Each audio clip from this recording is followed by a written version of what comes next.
Good evening. Good evening. Thank you. My name is Saida Bowie Little, and I am a four-year Black professional scholar. I am currently a senior at Cleveland State, where I study mathematics. I'll be graduating in the fall.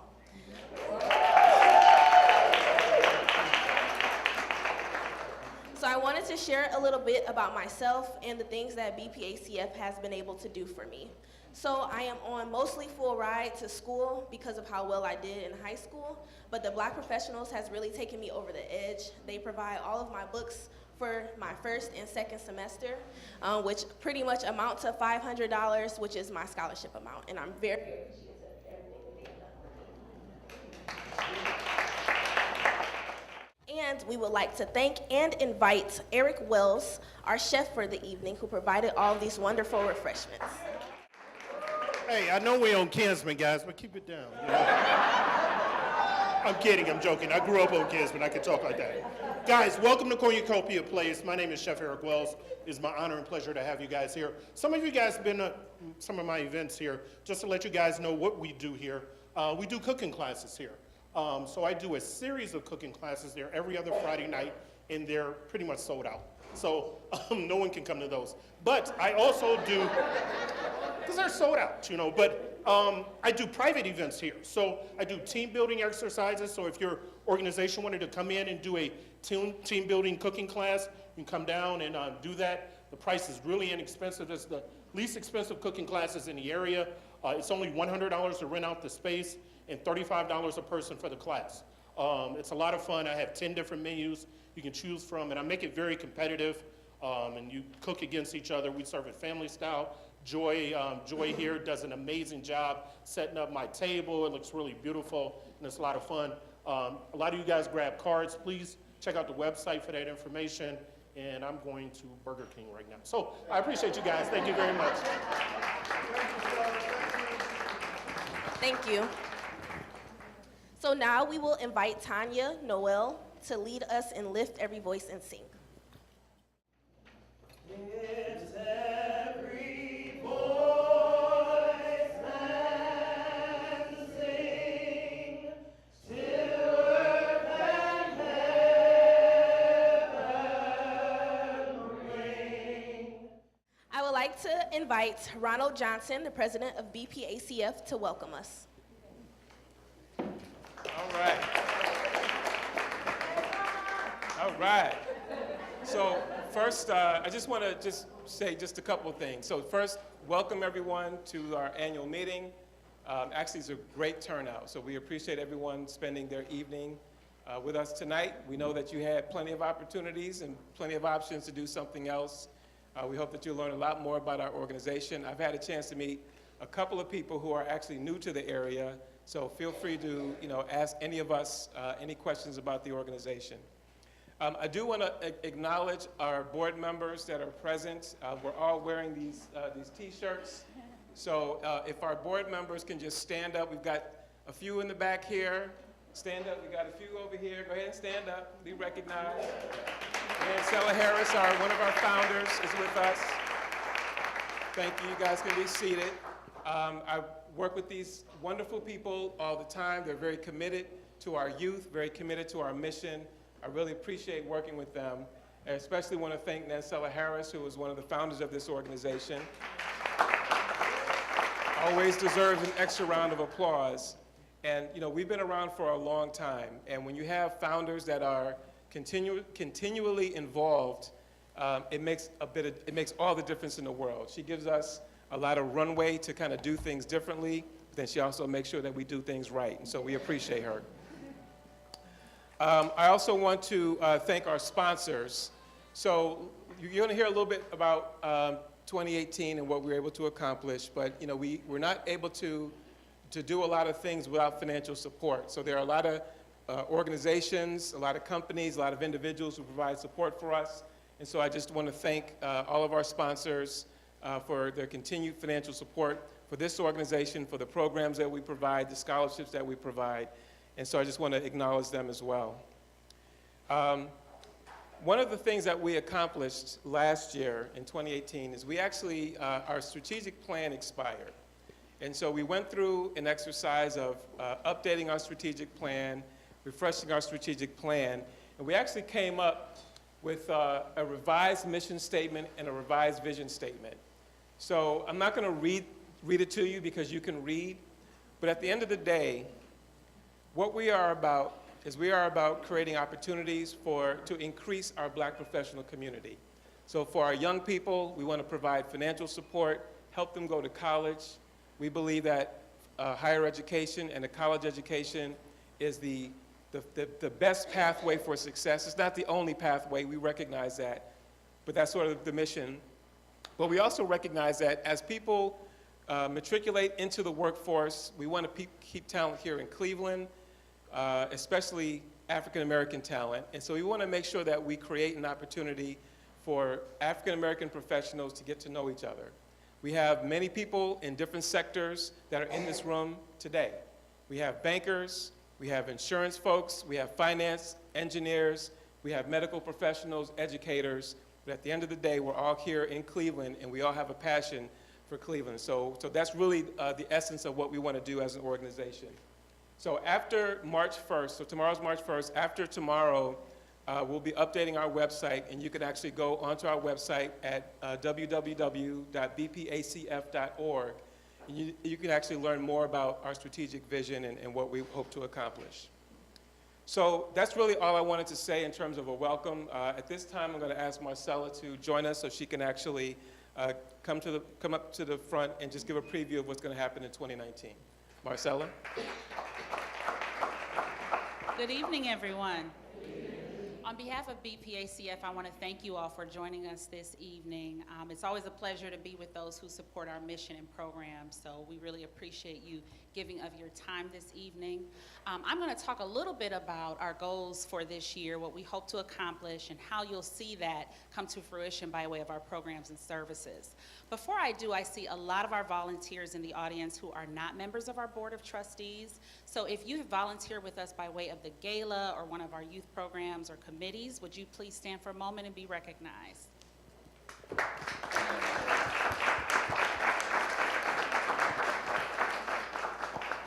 Thank you all as well. So as Ron shared, we just passed a strategic plan in January, and our goal really is to, in essence, meet professionals at their greatest need.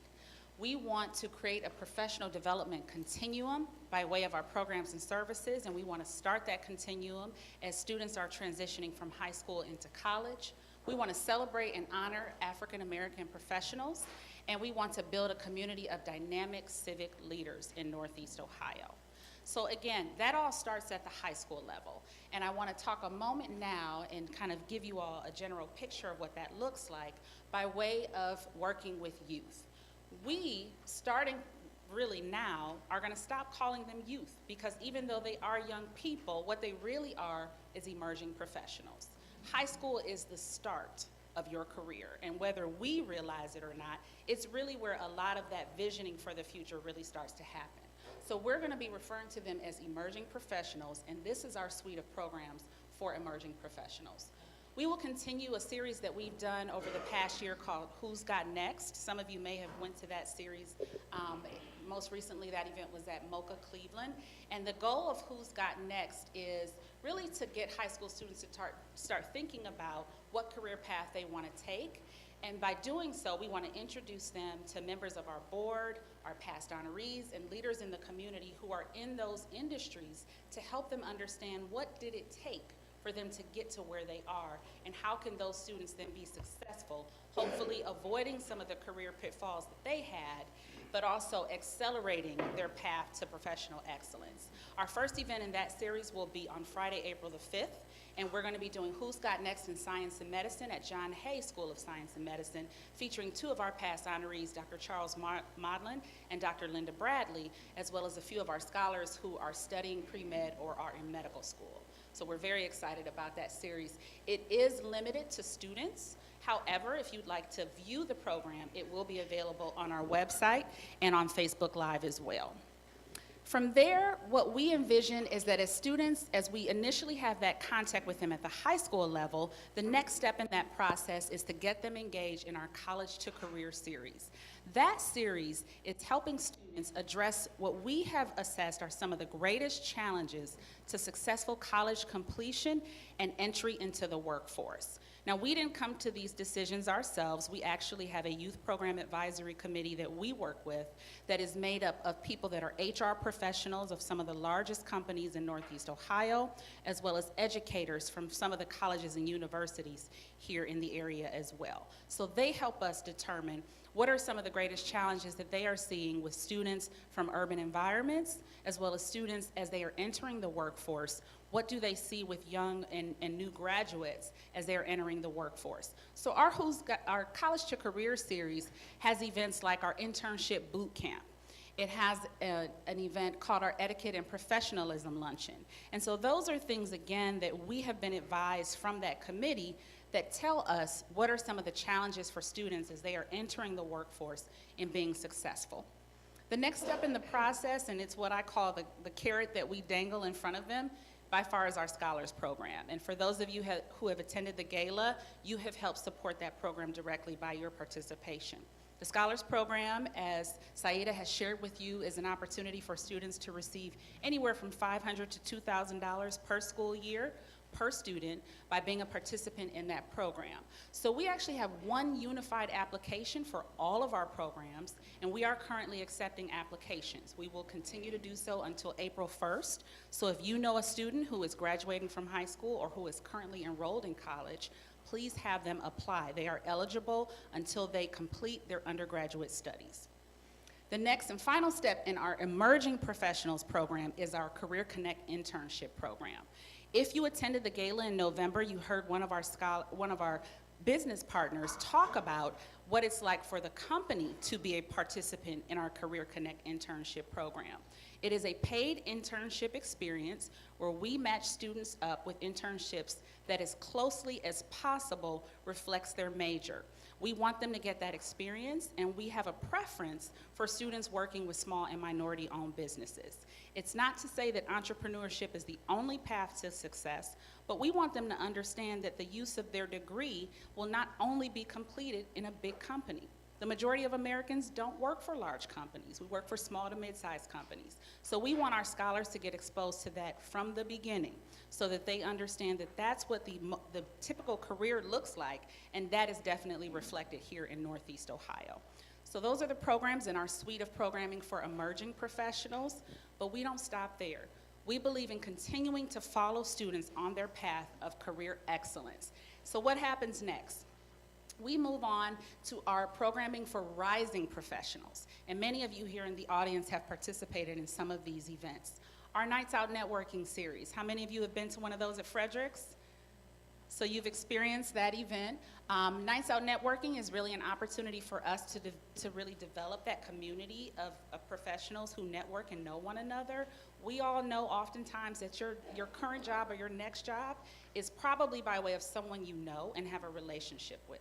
So networking is often the key to career success. Well, we want to be facilitators of that, and so that's what that series really accomplishes for us as an organization, is bringing professionals together with people who are in power and position to offer career opportunities.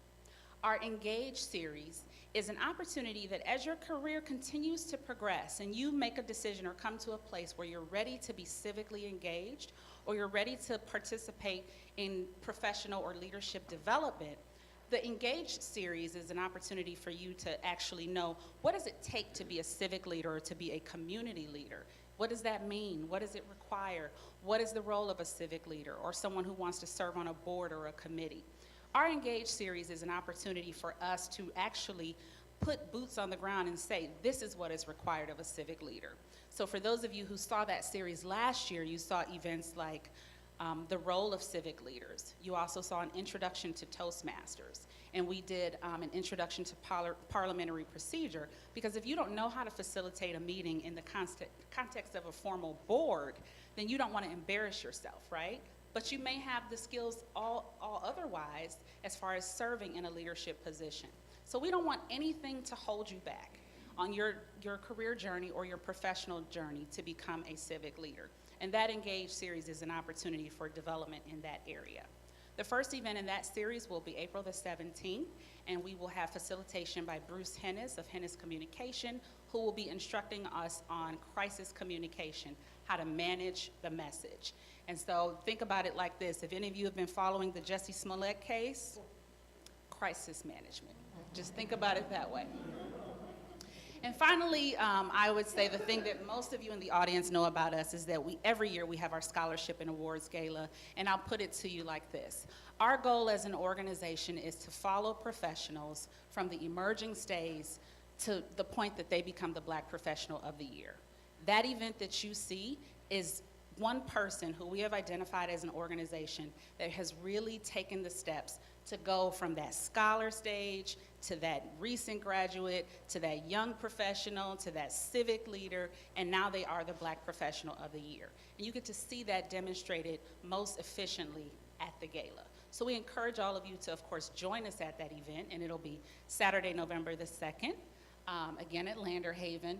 But our goal as an organization, while we exist, is to create these opportunities for African Americans. Finally, I want to share with you all our endeavor in regards to media and community engagement. So you're probably wondering, why in the world are they all wearing those t-shirts?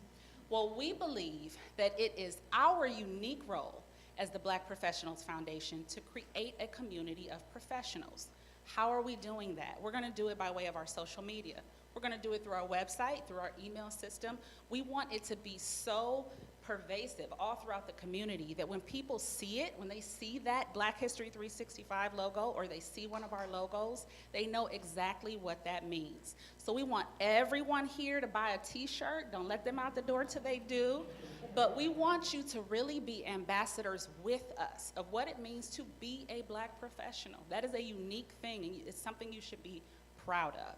So we want to do that. We want to share that message. We are going to be sharing by way of our social media pages information about Black history, unique to Northeast Ohio, but all across the globe as well. We're going to share stories of our scholars and how they are succeeding in their everyday endeavors. And we want you all to be a part of our community. So we encourage you to follow us on social media, and all of our pages are listed on the back of your program. We want you to, again, engage in the brand. It's not something that is exclusive to us as members of the board or staff. We are trying to build a community. So again, thank you so much for joining us tonight, and we look forward to seeing you again soon. Now we have Ronald Johnson coming to introduce our speaker. All right, so actually, one of the things that I did not do in my introductory remarks is to acknowledge past honorees. And so in doing so, one of our past honorees is actually going to be our speaker today. So that's Randall McShepard, but I also want to acknowledge Bracy Lewis. Bracy Lewis is, where is Bracy? He was one of our lifetime achievers, and he's an ardent supporter of this organization. So, so I just want to acknowledge him. So Randall probably doesn't really need that much of an introduction to many people in this room. He's Public Affairs and Chief Talent Officer at RPM. He's probably unofficially like the mayor of Cleveland, unofficially the executive of Cuyahoga County, and others. His primary job really is to coordinate external affairs for RPM, which is a phenomenal corporate citizen. They do a lot of wonderful things in our community, no doubt at Randy's, with Randy's leadership. But then also being the Chief Talent Officer, he has an opportunity to really survey the landscape and bring folks in at RPM. Randy was our 2011 Black Professional of the Year. He has been an ardent supporter of this organization. He's always, every time we ask him to do something, you know, he always says yes. He was part of our Engage speaker series a couple of years ago. He's here tonight to drop some pearls of wisdom. And so, Randy, if you can just come up and join us. And I just want to give a warm welcome to Randall McShepard.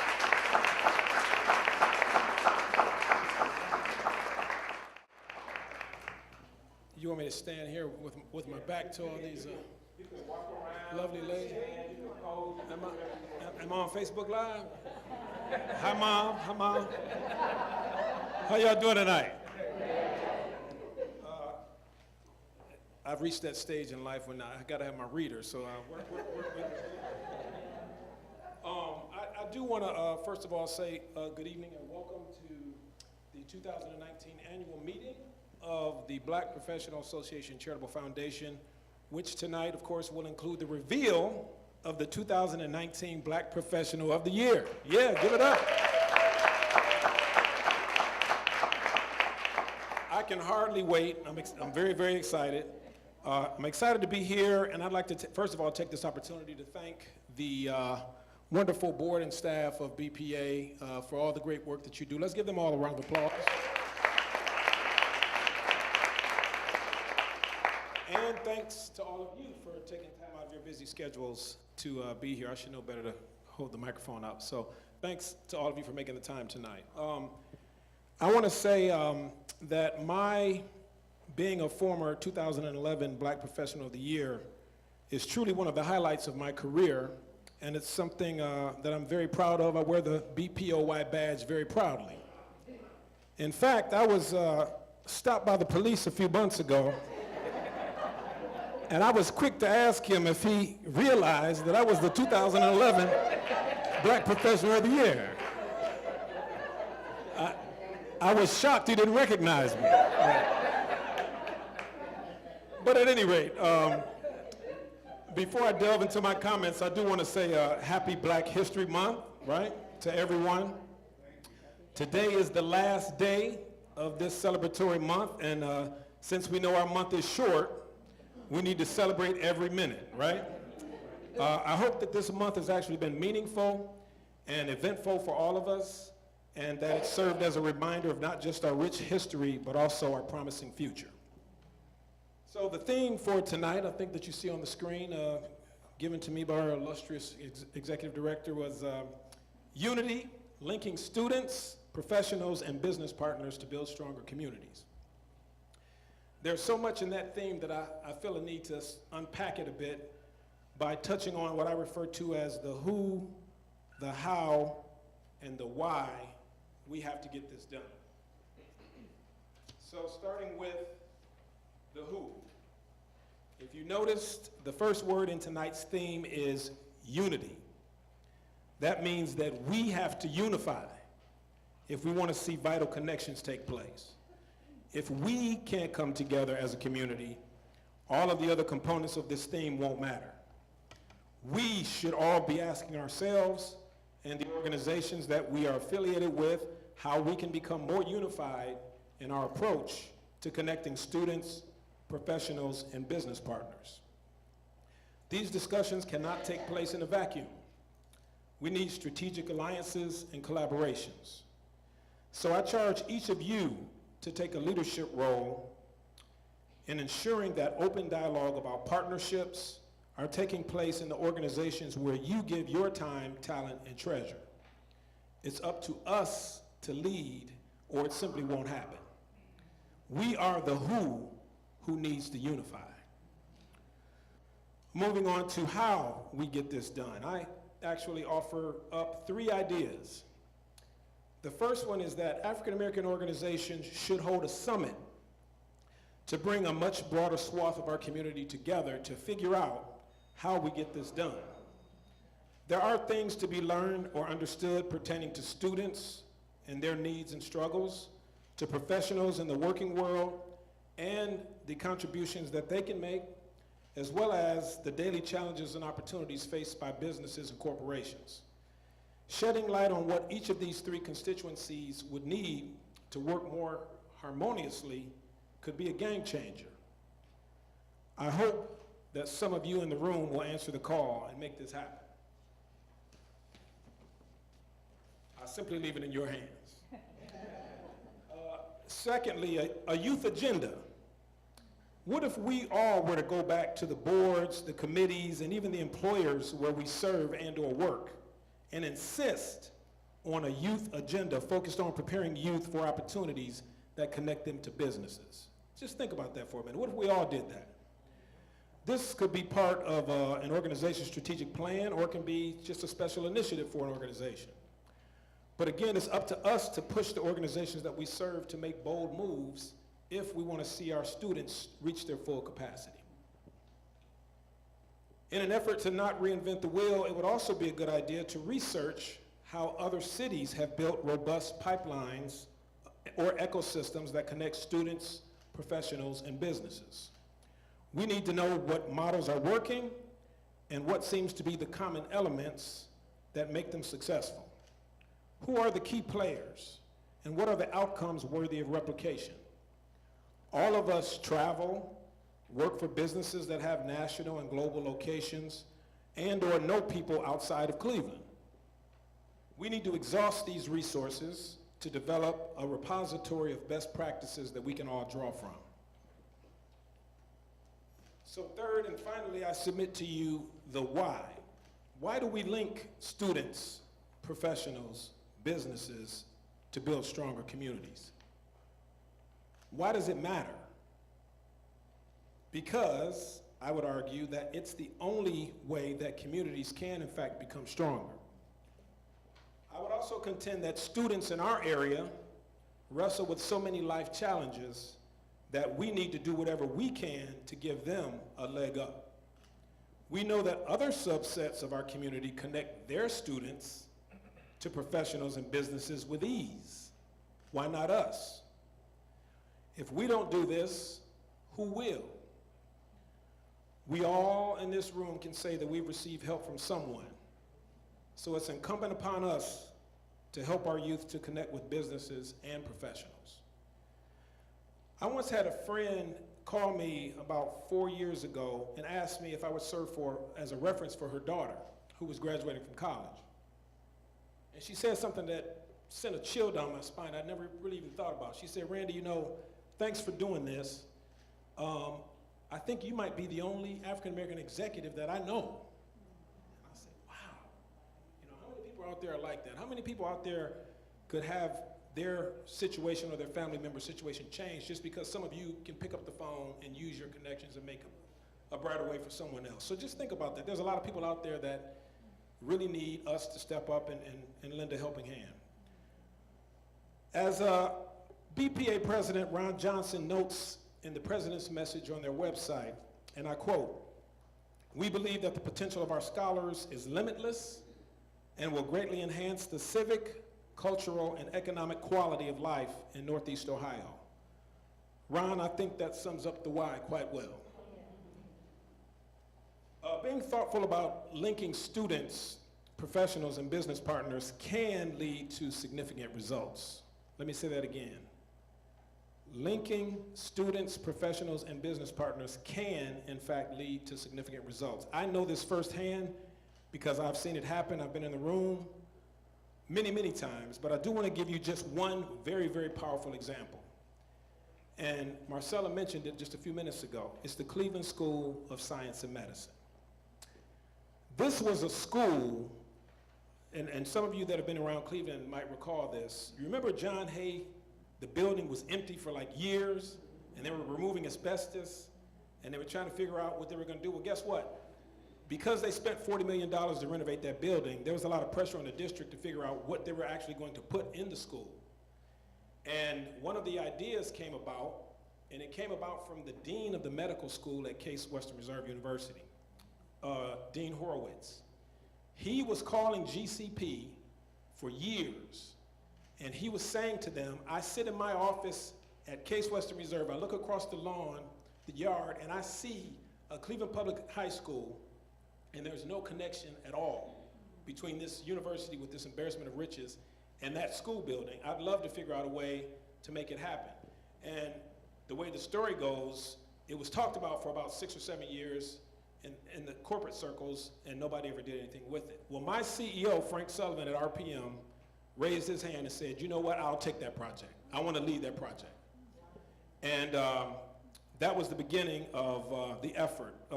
Frank Sullivan from RPM, along with foundation leaders, school district representatives, parents, and institutions, including the Cleveland Clinic, University Hospitals, Case Western Reserve, and Metro Health all came together.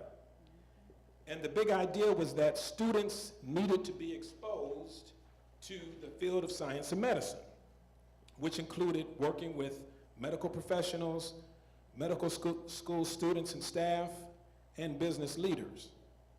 Now, in case you're wondering what's all the fuss about medical, Cleveland Clinic has been the #1 employer in the state of Ohio 3 of the last 5 years, not to mention UH and Metro and all this kind of stuff. So this is, to a great extent, the future of Northeast Ohio.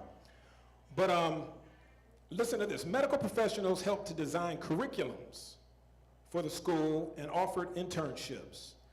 Case Medical School provided mentors and professors that pushed for and challenged the academic rigor for the school to ensure that the students got the training they needed. And the hospital stayed connected over years, not only as board members for the school, but also keeping an eye on what came next for those young people as a potential pipeline of future workers.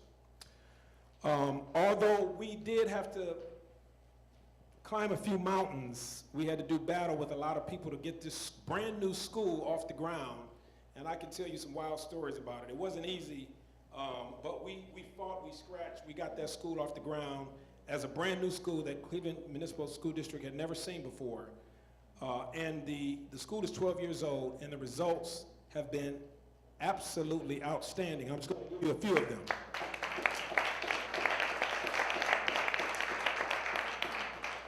As the last founding board member still on the board, I'm proud to tell you a few of the highlights of the school. It was recognized by U.S. News and World Report as a silver medal school for 2 consecutive years. It has a 100% college acceptance rate. It has the highest Ivy League acceptance rate in CMSD. 20 of the top 50 students in CMSD attend the School of Science and Medicine. It earned independent school status, which is the highest category on the state report card. It is highlighted as the #1 STEM school in Ohio according to niche rankings. It has had, check this, 6 students receive what is known as the Joan C. Edwards Scholarship, which is a $500,000 scholarship to pay for them to go 4 years Case undergrad and full cost of medical school at Case. We have 6 that are all at Case, either in medical school or an undergraduate, and we have 2 in the pipeline for this year. So that'll be 8 students getting $500,000 scholarship.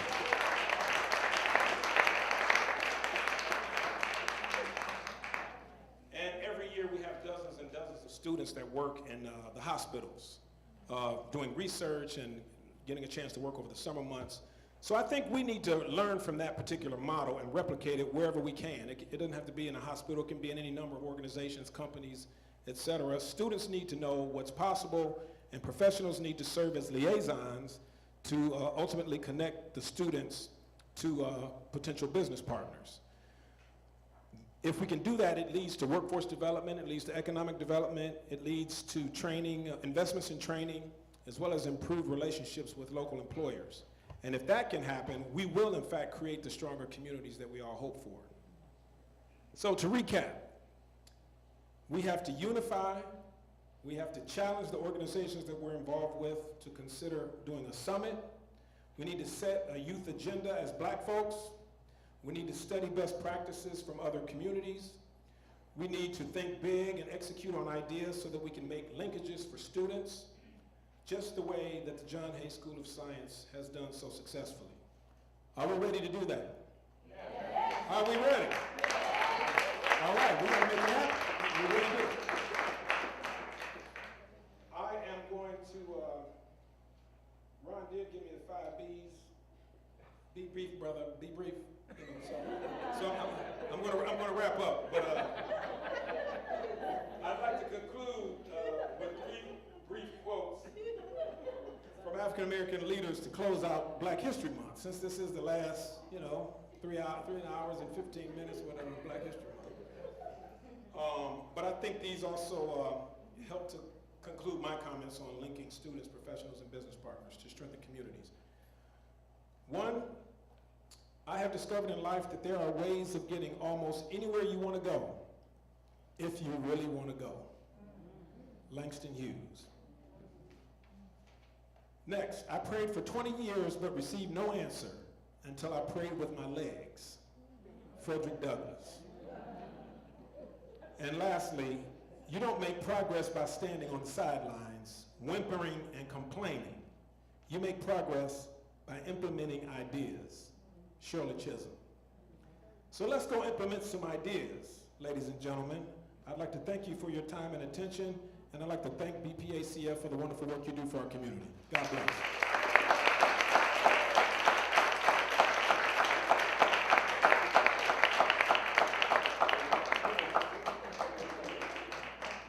And let us thank Randy McShepard one more time.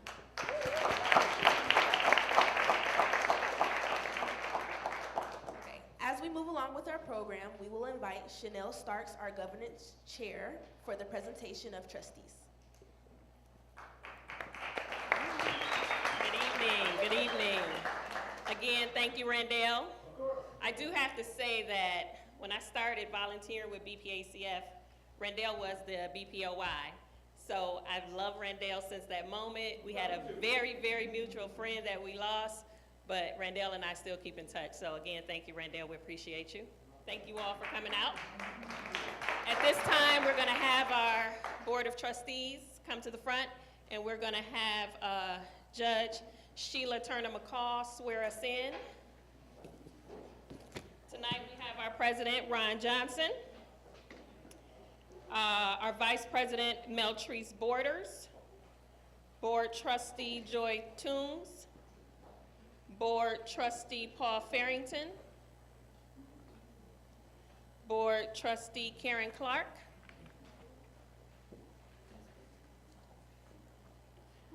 Board Trustee Gabe Crenshaw, Board Trustee Yolanda Burt, Board Trustee Greg Inslee, Board Trustee Jermel Carr, Board Trustee Aisha Weeks,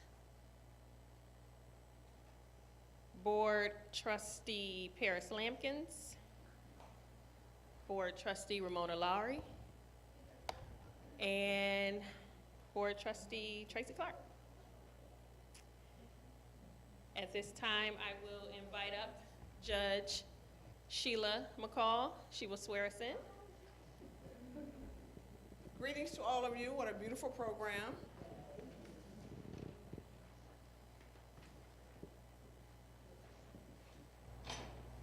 So, to be official, you have to raise your right hand and repeat after me.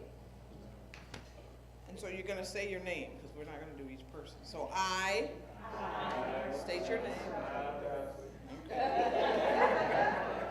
Promise and swear to faithfully, honestly, and ethically perform my duties as trustee of the Black Professionals Association Charitable Foundation, and to uphold its missions and to perform my duties to the best of my skill and ability. So help me God. Congratulations.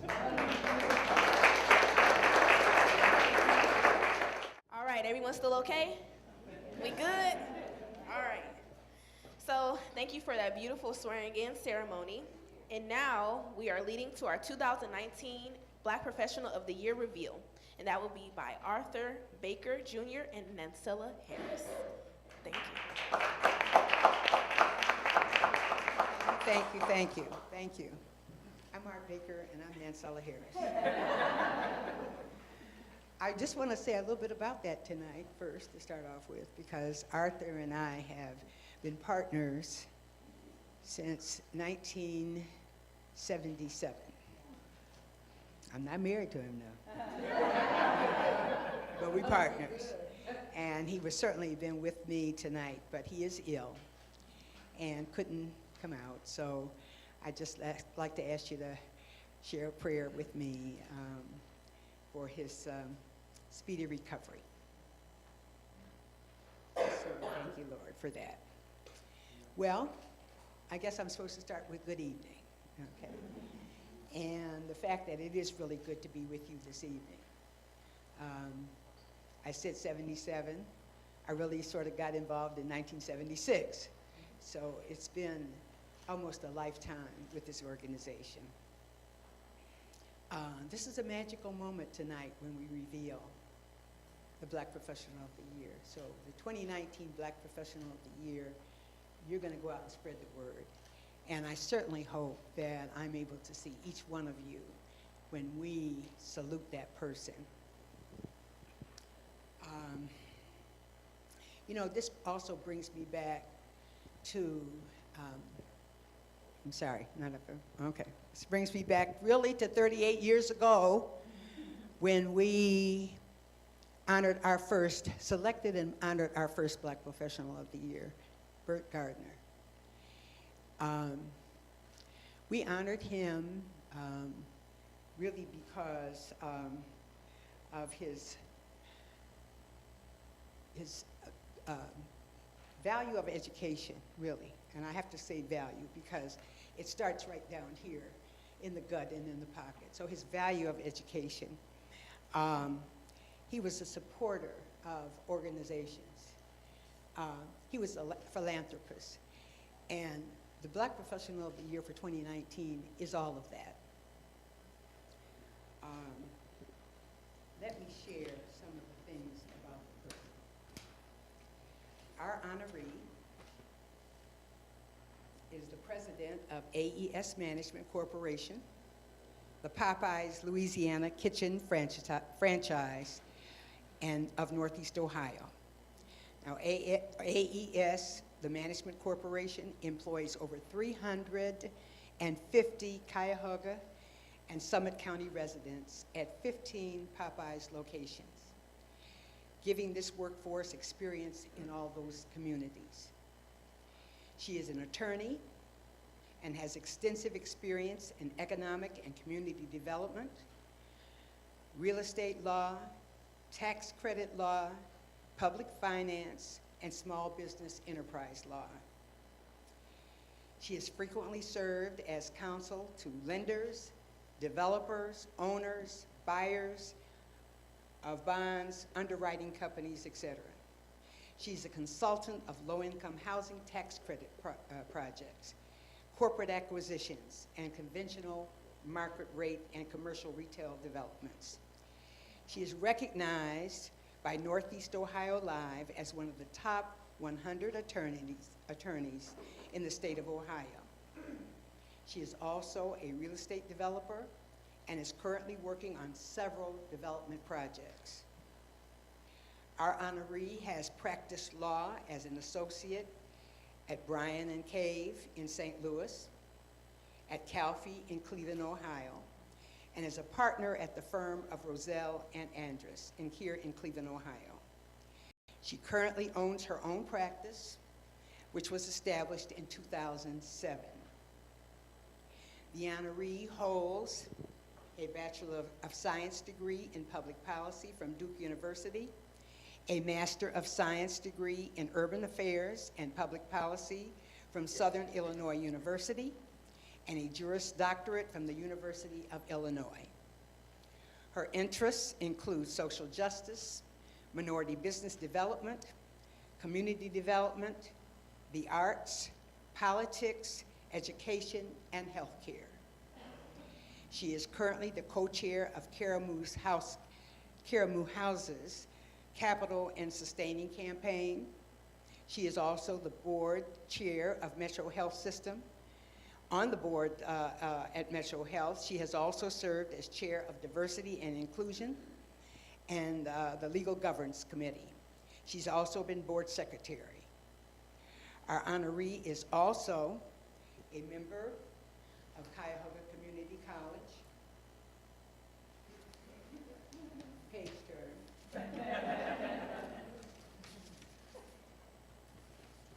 Cuyahoga Community College's Board of Trustees. She is a member of Alpha Kappa Alpha Sorority Incorporated, Alpha Omega Chapter. She's a member of the Lynx Incorporated, the Northeasterners, and the Jack and Jill Associates Chapter.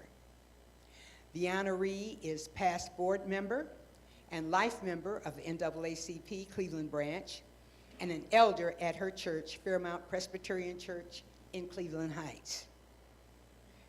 She got time. She is a mother, fortunately, of 3 grown children, Taylor, Lauren, and Anthony Smith Jr. Please join me in congratulating our 2019 Black Professional of the Year, and say congratulations to Ms. Vanessa Whiting, our 2019 Black Professional of the Year, a dynamic attorney, community leader, and entrepreneur. Thank you very much. Thank you very much. Thank you very much.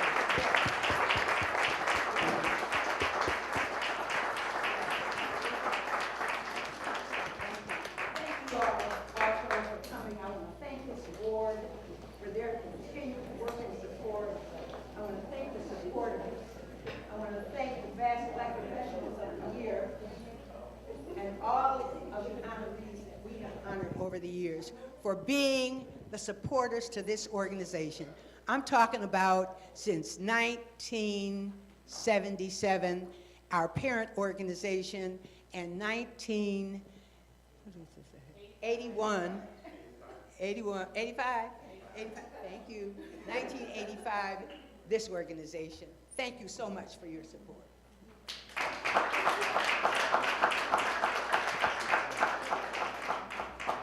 So aren't we excited to attend the gala on November 2nd? Yes? All right. So for our closing remarks and call to action, we have Meltrice Sharp, our Vice President and Treasurer. Did you guys have a great time tonight?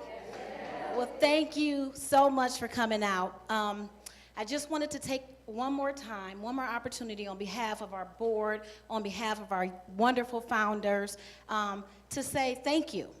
We really appreciate you coming out. We realize that you could have been anywhere else this evening, but because you support the vision and the mission of this great organization, you decided to come here. So we thank you and we are grateful. As you've heard from our executive director, we're busy. We're extremely busy, and we continue to work hard to bring programming to our community that supports and educates, uplifts, and empower our young people so that they are equipped to grow up to become effective professionals. Programming that empowers and aids in the development of young professionals like myself, so that when the time comes to grab the batons from our current leaders like Nancella, like Randall McShepard, we can do so confidently knowing that we have what it takes to elevate and improve our community. Programming that highlights seasoned professionals like Vanessa, like who else is in the room? Our Black BPOYs in the room that I noticed. Randy, Bracy, like Bracy. Highlight seasoned professionals like them who demonstrates a commitment to excellence, a commitment to community, a commitment to philanthropy, and overall excellence. These activities embody the mission and the vision of BPACF. While we are proud of the work that has been done and realize that none of it could be done without people like you, it's not enough. There's much more work to be done. We've been able to accomplish a lot with a little, but we want to do more. We need to do more, but we need your help to do it. As a first-generation graduate, I would not be the professional that I am had it not been for programs and organizations like BPACF. It is in that vein that I personally ask you, each of you, for your support. Please support this organization by sharing in your time, talent, and treasures. No amount of money is too small, and no amount of time is too little. There are several ways you can do just that. Okay, never mind, I can go. You can donate. So this helps to fuel the finances of the organization. In order for this organization to be fiscally strong, we need your help with the finances. So in your programs, there are donation envelopes. So hopefully you guys can use those tonight before you leave, along with buying the t-shirts, right, Marcella? But the donation envelopes, but you can also give online. For those of you like me that don't carry cash or checks, you can give online at bpacf.org, givelify.com, or benevity.com. So you really don't have excuses. And we also accept the Cash App. So our cash tag is $BPACF. You can volunteer. So as Marcella mentioned, we have a lot of programs and a lot of opportunities for you guys to make your unique imprint on our communities. As Randall said, there's a lot of opportunity for us to empower our young people, for us to unite as a community. And it happens right here with the people in this room. So you can volunteer for all of our events. And you can join and become a member of BPACF. I've been a part of this organization for some time, and I have got to say, this organization has helped me to elevate my career. So not only am I able to give back to the community, but the community has been able to give back to me. And for that, I'm grateful. So you have an opportunity to join as well. And they can find information out about that. Yes. Okay. The membership includes admission to all of our events and VIP status at our gala. And our galas, if you haven't been, be sure to come. It is one of the best galas that I've been to in this community. But also stay connected by following us on social media, Stay connected by following us on social media and joining our email list. If you join our email list, you'll get all of the emails, updates on our events and our programs and different things like that. So join our email list. And I think that's it. So I know I'm standing between you and going home. So I'm going to be brief, sister, brief. We are proud and honored. This is the first year that we've been able to reveal our BPOY at our annual event. And we worked really hard to do that. And that process is very difficult because we have great leaders doing great things in our community. So we're really excited about having Vanessa be our 2019 BPOY. As you can see, based on her resume, she has a great body of work, and she truly deserves that honor. So I'm excited for our future. Thank you for being here. Thank you for your time, and let's continue to do great things with each other. This concludes our program. Have a good evening and a safe drive home. One more thing, we have in our midst the Executive Director of Burton Bell Carr. Tim, would you wave your hand? Thank you so much for hosting us this evening. We appreciate you all, and we are excited about what you're doing in this community as well. So thank you so much, everyone, and have a wonderful evening. Thank you.